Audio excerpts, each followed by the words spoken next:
Imagine the sound of bombs replacing the song of birds, the ground shaking, windows shattering, children waking up terrified in the middle of the night.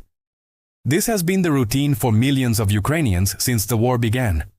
Meanwhile, thousands of kilometers away from the front lines, Vladimir Putin appears on television in a flawless suit promising peace and security.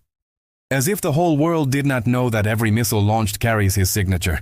His words sound diplomatic, but his actions scream the opposite. He never wanted this war to end.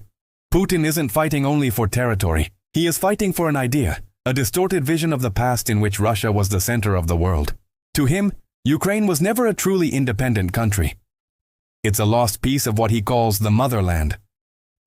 In July 2021, even before the invasion, Putin wrote an essay titled, "On the Historical Unity of Russians and Ukrainians."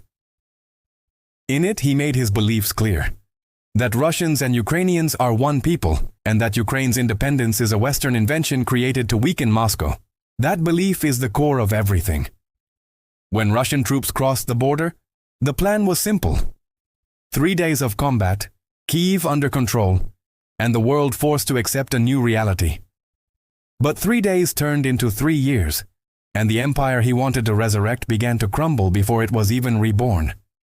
As months went by, defeats piled up. Ukraine resisted, Western support grew, and Russia, strangled by sanctions and military losses, needed a new narrative. The war wasn't an invasion, it was a battle for the survival of Russian civilization. That's how Putin turned a strategic mistake into an ideological crusade. When the war started going wrong, he didn't back down. He doubled down.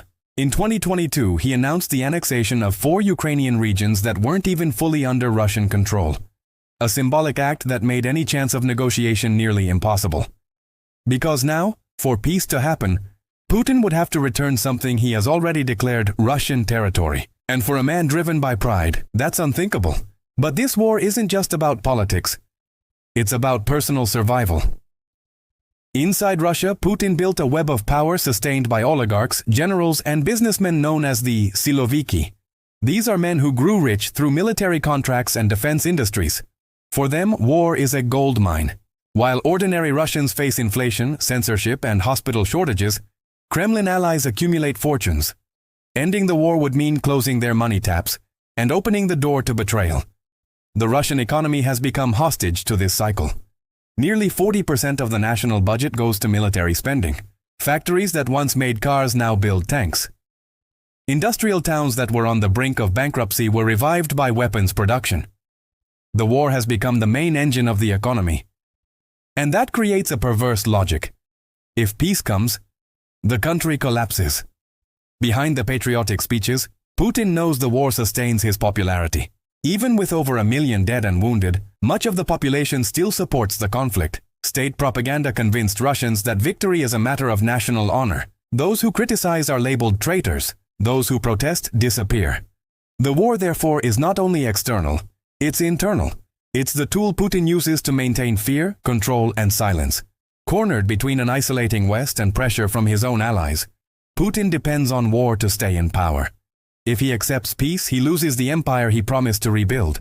If he keeps fighting, he risks destroying Russia itself. It's a game with no exit, and he knows it. Still, he bets on time. He believes the world will eventually tire of helping Ukraine, that the United States and Europe will prioritize their own crises, that Kyiv, weakened and exhausted, will give in. But every day without victory deepens the wound. The economy bleeds, families bury their sons, and the empire he dreamed of lives only in the speeches of state television. The irony is that while Putin talks about Russian greatness, Russia is becoming increasingly dependent on China. Beijing buys cheap oil, discounted gas, and dictates trade terms. The nation that once defied the world now sells its sovereignty in installments. The war that was supposed to prove Russia's strength has only exposed its fragility. In the end, Putin doesn't fear losing the war in Ukraine. He fears losing power within Russia. Because if the war ends, the myth of the invincible leader collapses. The people will finally see what remains. A poor, divided country, ruled by a man who mistook ambition for glory. The war he started to save his empire has become the poison that's destroying him slowly. And when silence finally replaces the sound of bombs, perhaps only one question will echo through the ruins. How many lives had to be sacrificed to feed the ego of one man?